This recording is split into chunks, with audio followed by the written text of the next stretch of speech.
I'm Dr. Muneeb Shah, a board-certified dermatologist, and I'm here today to answer more questions from the internet. This is Skin Support.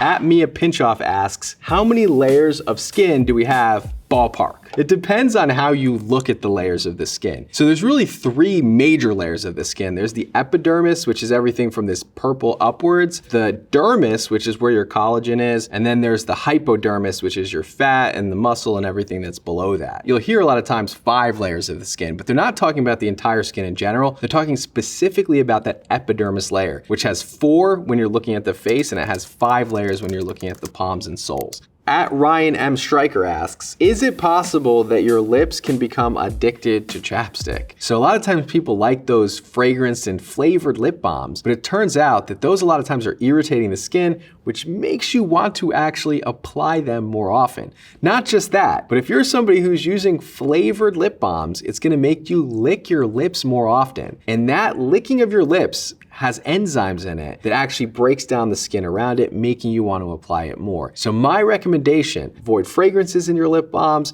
avoid mint in your lip balms, avoid any flavors in your lip balms, and use something that's gentle and fragrance free, and you'll probably see a huge benefit and you won't have to apply it as often. At CeeLo72 asks, what causes dry skin? So there's a few things that cause dry skin. 1, it's your genetics. 2, it's your environment. And 3, it's things that you potentially are doing wrong. So from a genetic perspective, a lot of people with eczema or atopic dermatitis, they have dry skin because they have abnormal lipid content in that epidermal layer of the skin. Low lipids like ceramides or abnormal lipids can cause you to naturally have drier skin. The second thing is the environment. So if you're in a condition like it's very cold, you have low humidity, we know that when the humidity drops in a room, within 1 day, your skin actually becomes dehydrated from losing water to the environment. And then the third thing is things that you potentially are doing wrong. So using very harsh cleansers, over scrubbing the skin, or using hot showers. Now think about it like this. When you're washing your dishes with cold water, you notice it doesn't remove the oils that well.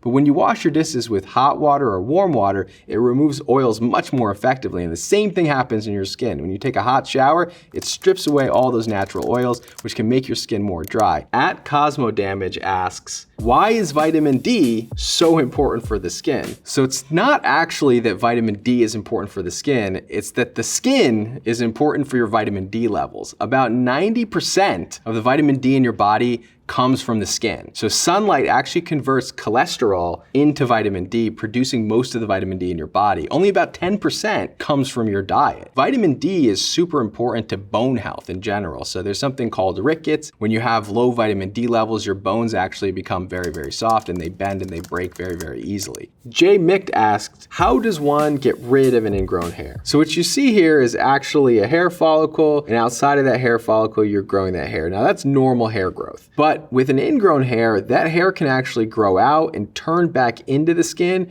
or sometimes it gets trapped and it never makes it out of the skin. While it's embedded in the skin, that can actually cause quite a bit of inflammation and irritation. And so what you'll actually notice is a red and painful bump. Now your body can sometimes push out that ingrown hair, but what ends up happening a lot of times is that you actually need to get it physically extracted by a dermatologist or an esthetician that can find the root of that hair and pull it out. Now you could do this at home if you clean the area and you use tweezers, but definitely be careful because you can develop a worsening infection. Now if you wanna prevent these ingrown hairs from happening, avoiding much shorter hair. So if you don't shave your hair very short, that can prevent ingrown hairs. And if you use a glycolic acid exfoliant, that can also prevent ingrown hairs. And I've noticed in my own personal experience, using an electric trimmer prevents ingrown hairs for me compared to using a traditional razor. Fun Characteristically asks, what is sweat composed of? What makes it smell? How might sweat on one part of the body differ from another? There's 2 major forms of sweat glands. So one is your eccrine sweat gland. So when you get sweaty palms and soles, that's majority eccrine sweat. It's pretty much just water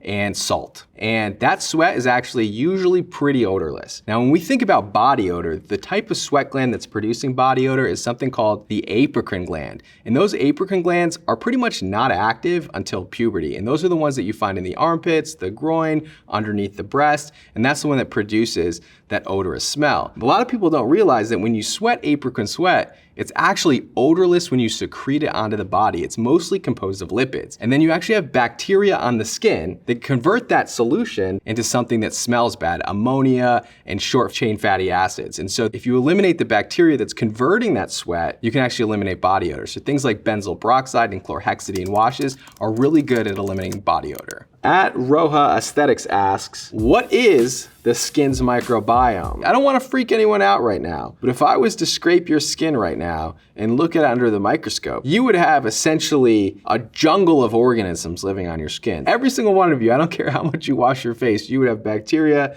you would have fungus, and you would have little mites crawling around on your skin right now. And that little jungle is actually called the microbiome, and they usually live in harmony and cause no problems to the skin. In fact, when there's a good healthy mix of things growing on your skin, it's actually good for you. And it's when one type of organism starts to sort of lead the jungle is when you start to develop things like acne. At FS Chick asks, how TF is the skin an organ? So an organ is supposed to be a collection of tissue that all serve the same purpose. The skin is considered an organ because its function is to protect you from the environment and also to keep things in the skin. So if you don't have your skin, which we actually see in people that have severe burns all over the body, you dehydrate very quickly because all the water in your body evaporates, and you get infections very quickly because your skin's not protecting you from the environment. At Fame de la Fleur asks, does retinol cream really work? I personally use retinol, so I certainly hope that it works. If you're a skincare enthusiast, or even if you're on social media, you probably hear about all kinds of crazy trending ingredients all the time. And most of them don't stand the test of time. But retinol, on the other hand, which is a vitamin A derivative that we find in skincare, has been around now for 50 years, and the data is only getting better. And so tretinoin, which is the active form of retinol, it's found in prescription products, is incredibly effective, and then retinol is converted to tretinoin in the skin and is a very effective over-the-counter version of this vitamin A derivative. At Real Nutritious asks, do you know what really causes wrinkles? With time, there's two things that happen. So first, you want to look at yourself as a grape when you're a child. You're filled with juicy fluids and you don't have any wrinkles. And then you lose that volume with time and you become more like a raisin. And what is that volume that you're losing? Collagen, fat, bone, your skin starts to move in the direction of gravity, and then you form wrinkles. One of the most important contributors to aging is sun exposure and also diet. Diets high in sugar cause glycation, which actually damages your collagen, and when you lose that collagen, your wrinkles start to become more prominent. And so to avoid wrinkles, you want to protect yourself from the sun, you want to use healthy diets that are low in inflammation, and you also want to do things that replenish the collagen, like use things like retinol. At Trenton Ferg asks, if we shed skin cells every single day, how is it that people have tattoos? This is such a good question. So when we look at our skin shedding every day, we're actually talking about that epidermis layer of the skin that kind of sloughs off every day. So that's that very top layer of the skin. But below that, where all your collagen is hanging out, that's your dermis. And that's actually where they deposit tattoos. And that's why you don't shed off your tattoos. And interestingly, the particles of tattoo are too large to actually move and have your body remove them from the dermis. And so they actually just hang out there in the dermis. At CBG Beauty Bar asks, what does an LED light therapy mask do? This is a LED mask, and what you're noticing back here is some red light. To be honest, I honestly thought this was a gimmick myself.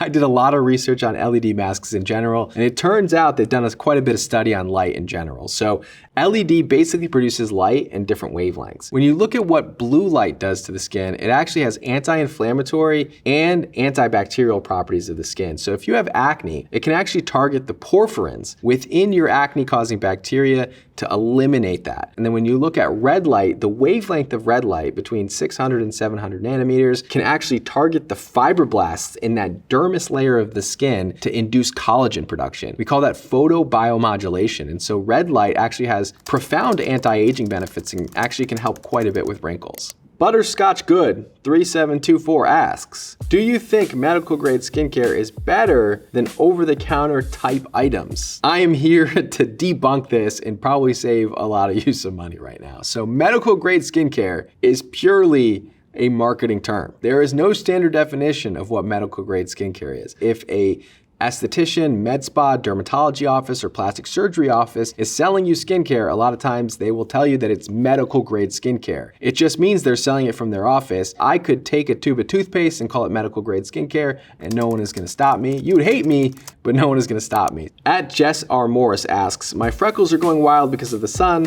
I love freckles so much, please. Why can't they be on me all year round? So what are freckles in the first place? Freckles are little blotches of melanin, which is basically the pigment of the skin. And so your melanocytes, which are the pigment producing cells of the skin, get hyperactivated and they produce little blotches. Now, I love freckles. I think that they're beautiful, but they get worse or more prominent with sun exposure and they fade in the winter when you get less sun exposure. So they're basically like mini tans, which is a marker of sun damage. And we do know that people that are prone to freckles are more likely to develop skin cancer. So if you're somebody who developed freckles, please be careful, wear sunscreen. Your freckles will still be there, they just won't be as prominent, but it will also decrease your risk of getting skin cancer. At Sophia Kareem asks, how fast does hair grow? The average is essentially ½ an inch a month. It really depends on who you are, but it depends also on what part of the body. They all have different life cycles. So the life cycle of the hair is much longer on the scalp than it is on the eyebrows, and that's why your hair can be different on different parts of the body. But in general, to answer your question, about ½ an inch a month. At AR220323, so why are stretch marks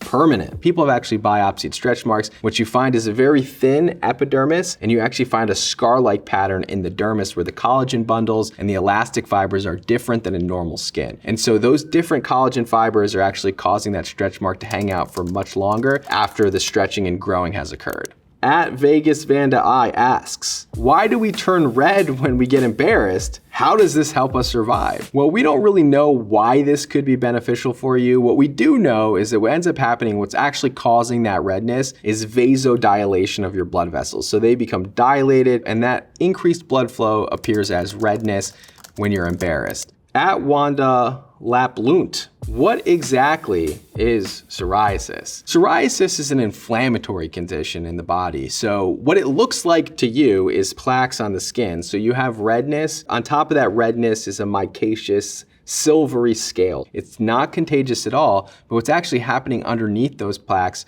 is inflammation. It's really important to control that inflammation because not only is it affecting the skin, but it's affecting other organs in the body like the heart. At XO, Sophia asks, products aside, how many steps is your skincare routine? My current skincare routine is 8 steps, but I feel like it needs to be 10. I feel like it needs to be less, quite honestly. Me personally, I have a 3-step skincare routine maximum. Cleanse, treat, and protect. Cleanse is just a simple cleanser. Treatment is something that's targeted towards you. So if you have acne, you're gonna use a treatment that's targeted towards acne. If you have dark spots, the treatment is gonna be targeted towards dark spots. And then protect at night, that means moisturize. In the morning, that means wear sunscreen. At Mahe asks, does anyone have an SPF recommendation for people of color? I'm sick of these brutal white casts. So first, what is a white cast? It's that pasty white appearance that you see when people are wearing sunscreen. Some of you might remember that famous Mark Zuckerberg surfing picture where he has that amazing white cast over the face. As a dermatologist, I loved it, but it's not necessarily the thing that most people want to have when they're walking around outside. So when you're looking at sunscreens, you have your chemical and you have your mineral sunscreens. Your chemical sunscreens are pretty much invisible a lot of the times nowadays. You can have a chemical sunscreen that is completely see-through. And then you have your mineral sunscreens that are zinc and titanium dioxide. And no matter how good the sunscreen is, they're still gonna have a little bit of white cast when you're looking at those mineral sunscreens. So if you're somebody who wants to completely avoid a white cast, opt for something that's more of a chemical sunscreen. Now, a lot of people are concerned about chemicals. I'm personally not worried about chemical sunscreens. The only ingredient I tell my patients to avoid is oxybenzone. Otherwise, the rest have been shown to be safe and effective. At Apollo Herbs asks, what's the difference between a serum, a cream, and a lotion? So there's no strict definition in what any of these things mean. It really has to do with the heaviness of the product overall. A serum is gonna be the lightest weight version of their product. It's almost gonna be like a liquid. A gel is gonna be a little bit closer to a cream, but it's gonna be a little bit more liquidy. Then a lotion is a little bit heavier than a gel. And then a cream is a little bit heavier than a lotion. And then an ointment's a little bit heavier than a cream. At Emily Sarah asks, am I the only weirdo who wonders why blackheads are black and yet yellow when squeezed out? You're definitely not the only weirdo, because I personally have asked this question many, many times before. When you actually are secreting this, what's happening in your pore essentially is that you have oil glands and skin cells that are sloughing off into the pore, and they're clogging the pores with all of that sebum and sebaceous filaments. Sebaceous is essentially just the technical term for oil, and it's naturally a yellow substance. But then at the tip of it, the tip closest to the surface is exposed to light and air. And with exposure to light and air, that yellow is oxidized, and so it becomes black, and it becomes what we call a blackhead. But once you push it out, you still have that yellow natural substance underneath it. @JustDD asks, question of the day, why do we all have fingerprints? So we know that fingerprints develop at roughly 20 weeks when you're still in the womb.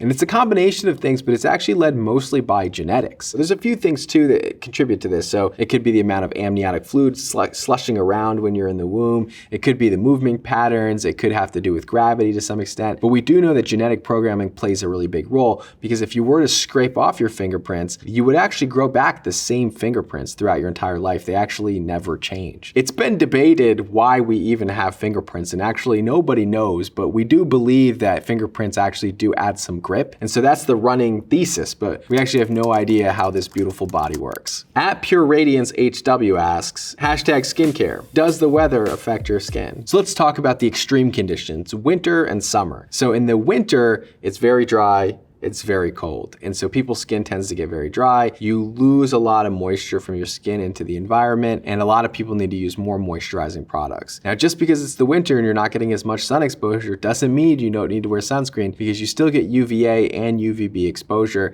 especially if you're skiing and in high altitude. So definitely wear sunscreen in the winter as well. Now, when we look at the summer, the extreme conditions of that, heat, humidity, so your skin tends to not be as dry, but you're exposed to much more sunlight, and this is where you're gonna be more diligent about sunscreen. If you're out at the beach and you're gonna be in the sun all day, reapplying your sunscreen every 2 hours is gonna make a big difference. That wraps up skin support. I hope you learned something. We'll see you next time.